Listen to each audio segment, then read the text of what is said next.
Hey everyone, it's Victoria with Nutrition by Victoria and Lily, and welcome to day 22 of my 30 videos in 30 days doing Durianrider Sugar Mountain Challenge.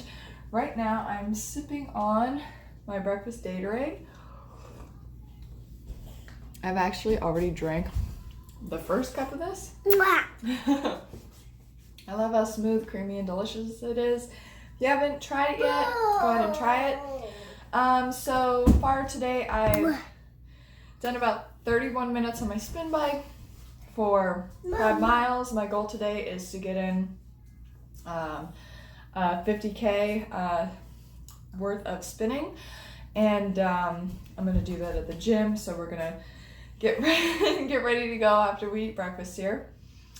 And I got a really great question about weight gain on a high carb diet when your fat intake is minimal.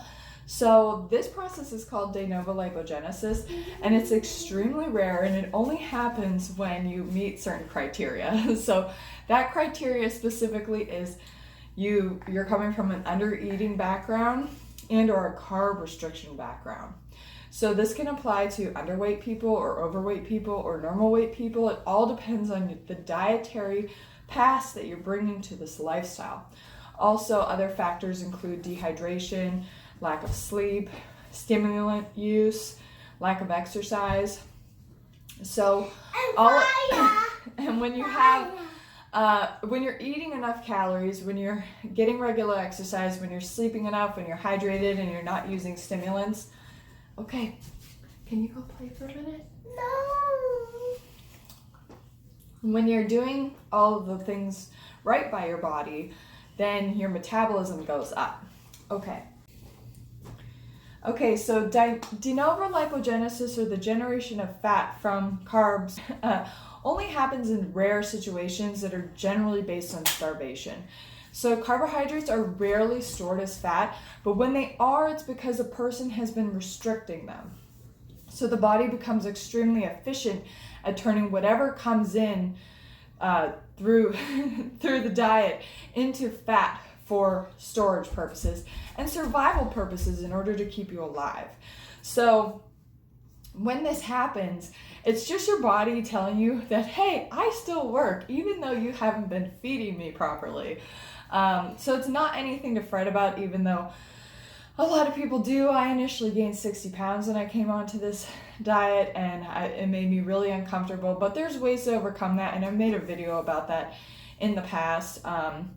But basically, when you're doing right by your body is going to play catch up. So if you initially gain weight, this is probably what's going to happen. You gain, and then you're going to plateau because your metabolism that was down here is now up here. So what you get from consuming sufficient carbohydrate calories every day is a higher metabolic rate. So when the metabolism meets your weight, that's what I mean by playing catch up. You get that plateau, and then the metabolism stays high, your fat intake stays low, your protein intake stays low to moderate. Then your weight starts to come down over time, and you get a nice fit, lean body eventually. And there's things that you can do to really speed this process up. Generally, if you're a younger person, your recovery time is going to be faster than somebody who's been, calorie restricting for 40 years. So that's just something to keep in mind. But this program, it works for everybody, keeping your carbs high, your fat low, your protein low to moderate. The key is eating enough calories every day so you get that metabolic increase. Other things that help to increase the metabolic rate is getting enough sleep every night. I recommend 8 to 12 hours and going to bed early, preferably between like 8 and 10 p.m. Also drinking enough water every day. Dehydration also lowers the metabolic rate, so you want to make sure that you're hydrated. Anytime that we're putting the body in a state of stress, the metabolism actually lowers in order to compensate and keep you alive and start to hold on to water reserves or hold on to fat reserves. So you want to get your body out of that mode in order to start getting leaner, getting healthier, getting fitter, and being able to maintain those results. And they feel good. I love being able to eat as much as I want. every single day. It's amazing. And I didn't know that this was even a thing. I was stuck in that dieting merry-go-round. I thought I had to restrict my calories as much as possible and exercise like a mad person in order to stay lean, when it's not true at all. You have to eat enough calories so that you have the energy to do the exercise that also helps to increase your metabolic rate.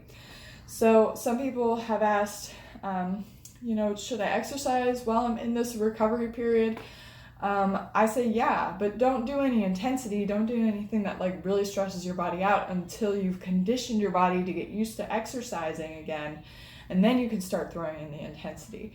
But do something that you love. I love cycling, and it's really easy on the body, which is why I recommend it for most people, and you can do it for a long time without getting fatigued. You can, if you're living in a nice climate, you could use your bike as transport.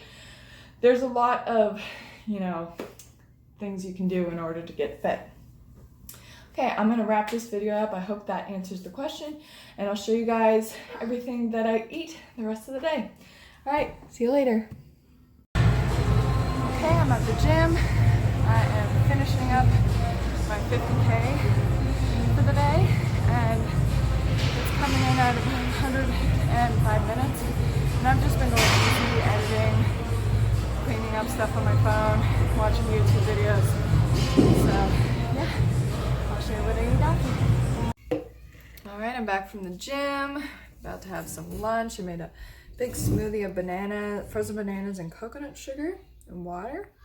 And I ended up doing another 10 miles on the bike, which brought me to 100 kilometers for the last 2 days on the bike. So that's pretty sweet. All right, I'm gonna enjoy this, carb up, restore my glycogen. Yeah. All right, now I'm gonna have some of these figs to snack on. They look like they're gonna be good. I just got out of the shower and I'm gonna do some chores and play with Lil. Okay, so these taste like little cookies, like legitimately. If you got a craving, try some figs.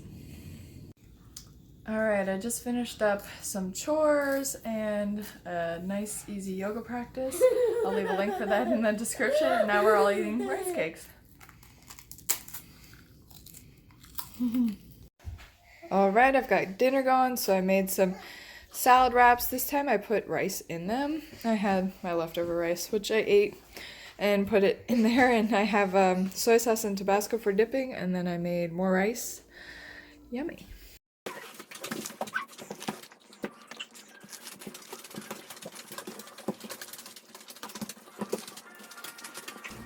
All right, here's my first bowl of rice with a potato. I made some potatoes for the baby, and she ate like 3 with barbecue sauce. Also sipping on some of this juice with dinner. Okay, so Lily requested pizza for dinner, so I'm probably going to make her a small one and myself a small one.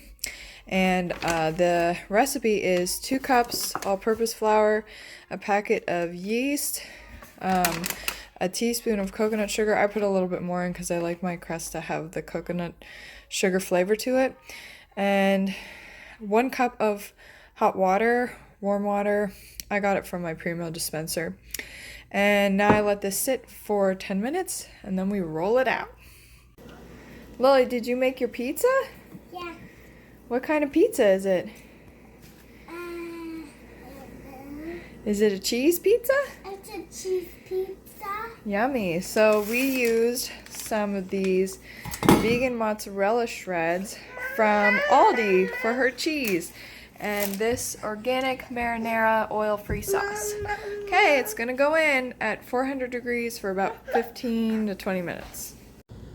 All right, here's my pizza. For the sauce, I did a blend of the marinara and the barbecue, just a light sauce with spinach. Here is Lily's finished pizza, and it looks legit and smells legit like a cheese pizza. Are you excited? Yeah! What do you think? Yeah. Yummy, yummy, huh? And she's got her broccoli there too. You see I do it? Uh-huh. Mmm. There's your What's in your cup? lemonade. Is that your favorite? Yeah. Okay, say bye. Bye. Even the baby enjoys the pizza. It's great for kids, guys. Easy to make and cheap. Is that yummy? Oh, she's saying cheese. Okay, here's my pizza. Yum, yum. Do you want some broccoli? Yay! My kids love veggies. Okay, taste test. You guys gotta make this pizza. Whoop, another bowl of rice.